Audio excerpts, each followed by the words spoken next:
हम सभी लालची राजा मिदास की कहानी जानते हैं। उसके पास सोने की कमी नहीं थी, लेकिन सोना जितना बढ़ता वह और अधिक सोना चाहता। उसने सोने को खजाने में जमकर लिया था और हर रोज उसे गिना करता था।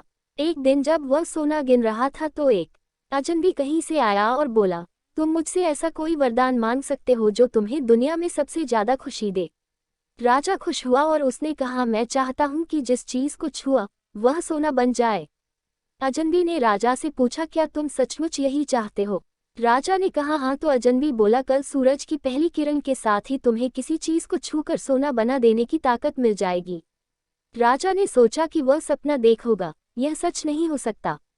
अगले दिन जब राजा नींद से उठा तो उसने अपना पलंग छुआ और वह सोना बन गया। वह वरदान सच था। राजा ने जिस चीज को हुआ वह सोना बन गई। उन्होंने खिड़की के बाहर देखा और अपनी नन्ही बच्ची को खेलते पाया। उसने अपनी बिटिया को यह अजूबा दिखाना चाहा और सोचा कि वह खुश होगी, लेकिन बगीचे में जाने से पहले उसने एक किताब पढ़ने की सोची। उसने जैसे ही उसे छुआ वह सोने की बन गई। वह किताब को पढ़ न सका।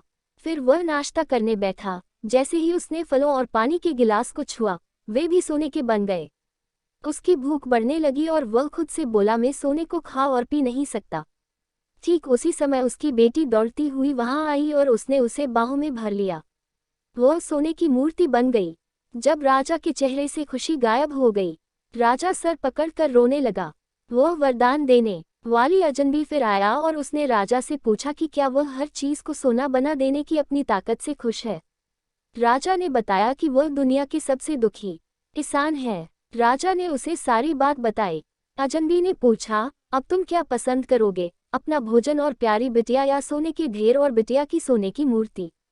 राजा ने गिड़गिड़ाकर माफी मांगी और कहा, मैं अपना सारा सोना छोड़ दूंगा, मेहरबानी करके मेरी बेटी मुझे लौटा दो, क्योंकि उसके बिना मेरी हर चीज मूल्यहीन हो गई है। अजनबी ने राजा से कहा, तुम पहले से बुद्धिमान हो गए हो, और उसने अपने वरदान को वापस ले लिया।